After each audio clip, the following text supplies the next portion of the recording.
Hi friends, ಎಲ್ಲರಿಗೂ welcome to my channel. ನಾವೀಗ ಕನ್ನಡದ ಮೂಲಕನೇ ಇಂಗ್ಲೀಷ್ನ ಸುಲಭವಾಗಿ ಕಲಿತಾ ಹೋಗ್ಬೋದು. ಯಾವುದೇ ಗ್ರಾಮರ್ ಭಯ ಇಲ್ಲದೆ ಆರಾಮಾಗಿ ಕಲಿತಾ ಹೋಗ್ಬೋದು. ನಾವು ಅಂದ್ಕೊತೀವಿ ಇಂಗ್ಲೀಷ್ ತುಂಬ ದೊಡ್ಡ ಭಾಷೆ, ಅದನ್ನು ನಾವು ಮಾತಾಡೋಕ್ಕಾಗಲ್ಲ ಅಂತ. ಹಾಗೇನಿಲ್ಲ, ನಾವು ಸುಲಭವಾಗಿ ಇಂಗ್ಲೀಷ್ನ ಕಲಿಬೋದು ಗ್ರಾಮರ್ ಭಯ ಇಲ್ಲದೇ. ನಾವು ದಿನಾಲೂ ಮನೆಯಲ್ಲೇ ಮಾತಾಡೋವಂಥ ಅಥವಾ ನಾವು ಕೆಲಸ ಮಾಡೋ ಜಾಗದಲ್ಲೇ ಮಾತಾಡೋ ಅಂಥ ಸಿಂಪಲ್ ಸೆಂಟೆನ್ಸ್ನ ಇಂಗ್ಲೀಷ್ನಲ್ಲಿ ಕನ್ನಡದ ಮೂಲಕನೇ ಕಲಿತಾ ಹೋಗೋಣ, ಆಯಿತಾ. ಈಗ ಮೊದಲನೇ ಸೆಂಟೆನ್ಸ್ ಹೀಗಿದೆ: ಬೈಕನ್ನು ಅಲ್ಲೇ ಪಾರ್ಕ್ ಮಾಡಿ ಬಾ. ಹಾಗೆ ಅವಳ ಅಕ್ಷರಗಳು ತುಂಬ ಸುಂದರವಾಗಿ ಕಾಣುತ್ತವೆ. ಈ ಡ್ರೆಸ್ಸನ್ನು ಎಲ್ಲಿ ತಗೊಂಡೆ ಅನ್ನೋದನ್ನು ಈಗ ಇಂಗ್ಲೀಷ್ನಲ್ಲಿ ಕಲಿತಾ ಹೋಗೋಣ. ಆ ಸೆಂಟೆನ್ಸ್ನೆಲ್ಲ ಯಾವ ರೀತಿ ಮಾತಾಡೋದು, ಅದು ಮಾತಾಡುವಾಗ ನಮಗೆ ಗ್ರಾಮರ್ ಬೇಕಾ ಅಥವಾ ಗ್ರಾಮರ್ ಮಾತಾಡ್ಬೋದಾ, ಗ್ರಾಮರ್ ಇಲ್ಲದೇ ಮಾತಾಡೋಕ್ಕಾಗುತ್ತಾ ಅಂತ ತುಂಬ ಅನುಮಾನಗಳಿರ್ತವೆ. ನಮ್ಮ ಮನಸ್ಸಲ್ಲೇ ತುಂಬ ಕ್ವಶನ್ಸ್ ಎದ್ದೊಳ್ತವೆ. ಅದಕ್ಕೆಲ್ಲ ಯಾವುದಕ್ಕೂ ಹೆದ್ರೋದು ಬೇಡ, ಆರಾಮಾಗಿ ಇಂಗ್ಲೀಷ್ನ ಕಲಿತಾ ಹೋಗ್ಬೋದು. ಸಿಂಪಲ್ ಸೆಂಟೆನ್ಸ್ನ ನಾವು ಆಗ್ತಾ ಹೋಗ್ತೇವೆ, ನೀವು ಆರಾಮಾಗಿ ನೋಡ್ಕೊಂಡು ಕಲ್ತ್ಕೋಬೋದು. ಹಾಗೆ ನಮ್ಮ ಸೆಂಟೆನ್ಸ್ ಹೀಗಿದೆ ನೋಡಿ: ಅವಳ ಅಕ್ಷರಗಳು ತುಂಬ ಸುಂದರವಾಗಿ ಕಾಣುತ್ತವೆ. ಅವಳ ಅಕ್ಷರಗಳು ತುಂಬ ಸುಂದರವಾಗಿ ಕಾಣುತ್ತವೆ. ಇದನ್ನು ಇಂಗ್ಲೀಷ್ನಲ್ಲಿ ಹರ್ ಲೆಟರ್ಸ್ ಲುಕ್ ಸೋ ಬ್ಯೂಟಿಫುಲ್. ಹರ್ ಲೆಟರ್ಸ್ ಲುಕ್ ಸೋ ಬ್ಯೂಟಿಫುಲ್. ಅವಳ ಅಕ್ಷರಗಳು ತುಂಬ ಸುಂದರವಾಗಿ ಕಾಣುತ್ತವೆ ಅನ್ನೋದನ್ನು ಹರ್ ಲೆಟರ್ಸ್ ಲುಕ್ ಸೋ ಬ್ಯೂಟಿಫುಲ್. ಈ ಸೆಂಟೆನ್ಸ್ ಯಾರದೇ ಆಗಲಿ ಯಾವುದೇ ಲೆಟರ್ಸ್ನ ನಾವು ನೋಡಿದ ತಕ್ಷಣ ತುಂಬ ಇಷ್ಟ ಆಗಬೇಕು, ಅಷ್ಟು ಚೆನ್ನಾಗಿ ಬರೆದಿರ್ತಾರೆ ಕೆಲವರು. ಹಾಗೆ ನಮ್ಮ ಮುಂದಿನ ಸೆಂಟೆನ್ಸ್ ನೋಡ್ತಾ ಹೋಗೋಣ. ಈ ಡ್ರೆಸ್ಸನ್ನು ಎಲ್ಲಿ ತಗೊಂಡೆ. ಈ ಡ್ರೆಸ್ಸನ್ನು ಎಲ್ಲಿ ತಗೊಂಡೆ. ಇದು ಕಾಮನ್ ಅಂದರೆ ಅತಿ ಕಾಮನ್ನಾಗಿ ಈ ಸೆಂಟೆನ್ಸ್ನ ಬಳಸ್ತೀವಿ. ಅದನ್ನು ಇಂಗ್ಲೀಷ್ನಲ್ಲಿ where did you buy this dress. Where did you buy this dress. ಈ ಡ್ರೆಸ್ಸನ್ನು ಎಲ್ಲಿ ತಗೊಂಡೆ ಅನ್ನೋದನ್ನು where did you buy this dress. ಹಾಗೆ ನಮ್ಮ ಮುಂದಿನ ಸೆಂಟೆನ್ಸ್ ಹೀಗಿದೆ: ನಾನು ಡ್ರೈವಿಂಗ್ ಕಲಿಯಬೇಕು ಅಂತಿದ್ದೇನೆ. ನಾನು ಡ್ರೈವಿಂಗ್ ಕಲಿಯಬೇಕು ಅಂತಿದ್ದೇನೆ. ಅದನ್ನು ಇಂಗ್ಲೀಷ್ನಲ್ಲಿ I had to learn to drive.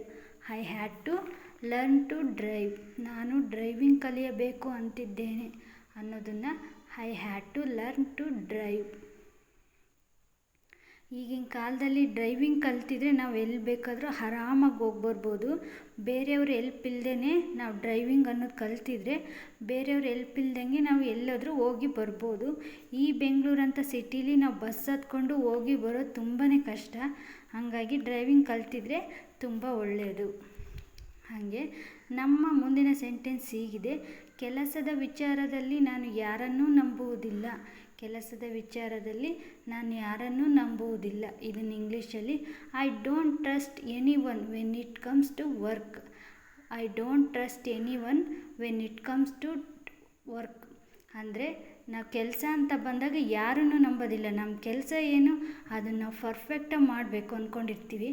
ಹಾಗಾಗಿ ಈ ಸೆಂಟೆನ್ಸ್ ಹೀಗಿದೆ: ಕೆಲಸದ ವಿಚಾರದಲ್ಲಿ ನಾನು ಯಾರನ್ನೂ ನಂಬುವುದಿಲ್ಲ ಅನ್ನೋದನ್ನು. ಹಾಗೆ ನಮ್ಮ ಮುಂದಿನ ಸೆಂಟೆನ್ಸ್ ಹೀಗಿದೆ: ನನ್ನ ಆಧಾರ್ ಕಾರ್ಡ್ ಅಪ್ಡೇಟ್ ಮಾಡಿಸಬೇಕು.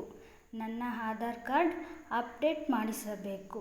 ಇದನ್ನು ನಾವು ಕಾಮನ್ ಅಂದರೆ ಅತಿ ಕಾಮನ್ನಾಗಿ ಮಾತಾಡ್ತಾ ಇರ್ತೀವಿ. ಯಾಕಂದರೆ ಆಧಾರ್ ಕಾರ್ಡು ಪ್ರತಿಯೊಂದು ನಮ್ಮ ಬೇಸಿಕ್ ಅಡ್ರೆಸ್ಸಲ್ಲಿ ಇರೋದ್ರಿಂದ ಇದನ್ನು ನಾವು ಅಪ್ಡೇಟ್ ಮಾಡಿಸ್ತಾ ಇರ್ತೀವಿ 5 ವರ್ಷಕ್ಕೊಮ್ಮೆ. ಹಾಗೆ ಅದನ್ನು ಹೇಳೋದು I need to update my Aadhaar card. I need to update my Aadhaar card. ನನ್ನ ಆಧಾರ್ ಕಾರ್ಡ್ ಅಪ್ಡೇಟ್ ಮಾಡಿಸಬೇಕು ಅನ್ನೋದನ್ನು I need to update my Aadhaar card. ನನ್ನ ಆಧಾರ್ ಕಾರ್ಡ್ ಅಪ್ಡೇಟ್ ಮಾಡಿಸಬೇಕು ಅನ್ನೋದನ್ನು I need to update my Aadhaar card. ನಿಮ್ಗೆ ಯಾವುದೇ PDF ನೋಟ್ಸ್ ಬೇಕು ಅಂದರೆ ನಮ್ಮ ವಾಟ್ಸಪ್ ಗ್ರೂಪ್ಗೆ ಮೆಸೇಜ್ ಮಾಡಿದರೆ ನಿಮಗೆ ತಲುಪಿಸ್ತೀವಿ. ಹಾಗೆ ಮುಂದಿನ ಸೆಂಟೆನ್ಸ್ ಹೀಗಿದೆ ಫ್ರೆಂಡ್ಸ್: ಈ ಚೇರ್ ಮೇಲೆ ಕುಳಿತು ಆರಾಮವಾಗಿ TV ನೋಡಬಹುದು. ಈ ಚೇರ್ ಮೇಲೆ ಕುಳಿತು ಆರಾಮವಾಗಿ TV ನೋಡಬಹುದು. ಇದನ್ನು ಇಂಗ್ಲೀಷ್ನಲ್ಲಿ you can sit on this chair and watch TV comfortably. You can sit on this chair and watch TV comfortably. ಈ ಚೇರ್ ಮೇಲೆ ಕುಳಿತು ಆರಾಮವಾಗಿ TV ನೋಡಬಹುದು. You can sit on this chair and watch TV comfortably. ನಾವು TV ನೋಡುವಾಗ ಅಥವಾ ಏನೇ mobile ನೋಡುವಾಗ ಕಂಫರ್ಟಬಲ್ ಆದ ಪ್ಲೇಸಲ್ಲಿ ನಾವು ಕೂತಿರಬೇಕು, ಇಲ್ಲಾಂದರೆ ತುಂಬ ಕಿರಿಕಿರಿ ಅನ್ನಿಸ್ತಾ ಇರುತ್ತೆ. ಹಾಗೆ ನಮ್ಮ ಮುಂದಿನ ಸೆಂಟೆನ್ಸ್ ಹೀಗಿದೆ, ಎಲ್ಲರೂ ಬಂದಿದ್ದೀರಾ. ಎಲ್ಲರೂ ಬಂದಿದ್ದೀರಾ ಅನ್ನೋದನ್ನು ಇಂಗ್ಲೀಷ್ನಲ್ಲಿ has every one come. Has every one come. ಎಲ್ಲರೂ ಬಂದಿದ್ದೀರಾ ಅನ್ನೋದನ್ನು ಆ್ಯಸ್ ಎವ್ರಿ ಒನ್ ಕಮ್. ಹಾಗೆ ನಮ್ಮ ಮುಂದಿನ ಸೆಂಟೆನ್ಸ್ ಹೀಗಿದೆ, ಯಾರು ಈ ಕಲ್ಲನ್ನು ಎಸೆದಿದ್ದು. ಯಾರು ಈ ಕಲ್ಲನ್ನು ಎಸೆದಿದ್ದು. Who threw this stone. Who threw this stone. ಯಾರು ಈ ಕಲ್ಲನ್ನು ಎಸೆದಿದ್ದು ಅನ್ನೋದನ್ನು ಹೂ ಥ್ರೂ ದಿಸ್ ಸ್ಟೋನ್. ಯಾರು ಈ ಕಲ್ಲನ್ನು ಎಸೆದಿದ್ದು ಅನ್ನೋದನ್ನು ಹೂ ಥ್ರೂ ದಿಸ್ ಸ್ಟೋನ್. ನಿಮಗೆ ವಾಟ್ಸಪ್ ನಂಬರ್ ನಮ್ಮ ಕೆಳಗಡೆ ಹಾಕಿದ್ದೀನಿ, ತೊಗೋಬೋದು. Group number. ನಮ್ಗೆ ಯಾವ್ದಾದ್ರು PDF ನೋಟ್ಸ್ ಇದ್ದರೆ ಅಥವಾ ಇನ್ನೂ ಏನಾದ್ರು ಇನ್ಫಾರ್ಮೇಷನ್ ಇದ್ದರೆ ಫೋನ್ ಮಾಡ್ಬೋದು ಅಥವಾ ವಾಟ್ಸಪ್ ಗ್ರೂಪ್ಗೆ ಮೆಸೇಜ್ ಮಾಡ್ಬೋದು. ಹಾಗೆ ನಮ್ಮ ಮುಂದಿನ ಸೆಂಟೆನ್ಸ್ ಇದೆ, ನನ್ನಿಂದ ತಪ್ಪಾಗಿದ್ದರೆ ಕ್ಷಮಿಸಿ. ನನ್ನಿಂದ ತಪ್ಪಾಗಿದ್ದರೆ ಕ್ಷಮಿಸಿ. ಇದನ್ನು ಇಂಗ್ಲೀಷ್ನಲ್ಲಿ sorry if I am wrong. Sorry if I am wrong. ನನ್ನಿಂದ ತಪ್ಪಾಗಿದ್ದರೆ ಕ್ಷಮಿಸಿ. Sorry if I am wrong. ನಾವು ತಿಳಿದೇ ತಪ್ಪು ಮಾಡಿಬಿಟ್ಟಿರ್ತೀವಿ, ಅದು ಇನ್ನೊಬ್ರಿಗೆ ತೊಂದರೆ ಮಾಡಿರ್ತೀವಿ, ಅದನ್ನು ಈ ರೀತಿ ಹೇಳ್ಬೋದು, ನನ್ನಿಂದ ತಪ್ಪಾಗಿದ್ದರೆ ಕ್ಷಮಿಸಿ. ನಾವು ತಿಳಿದೇ ಮಾಡಿರ್ತೀವಿ, ಹಾಗಾಗಿ ಸಾರಿ ಕೇಳೋದ್ರೇನು ತಪ್ಪಿರೋದಿಲ್ಲ. ಆ ಸಾರಿನ ಈ ಥರ ಕೇಳ್ಬೋದು, sorry if I am wrong. Sorry if I am wrong. ಇನ್ನೂ ಹೆಚ್ಚಿನ ವೀಡಿಯೋಸ್ ನಿಮಗೆ ಬೇಕು ಅಂದರೆ ಸಬ್ಸ್ಕ್ರೈಬ್ ಆಗಿ ಹೆಚ್ಚಿನ ಸಂಖ್ಯೆಯಲ್ಲಿ.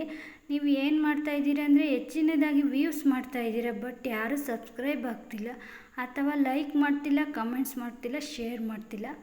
ನನಗೆ ಸಬ್ಸ್ಕ್ರೈಬ್ ಆದರೆ ನಮ್ಮ ವೀಡಿಯೋಸ್ ನಿಮಗೆ ಮೊದಲೇ ಬಂದು ತಲುಪುತ್ತೆ. ಇಷ್ಟ ಆದರೆ ಲೈಕ್ ಮಾಡಿ, ಶೇರ್ ಮಾಡಿ, ಸಬ್ಸ್ಕ್ರೈಬ್ ಆಗಿ ಅಂತ ಹೇಳ್ತಾ ಥ್ಯಾಂಕ್ ಯು ಫ್ರೆಂಡ್ಸ್.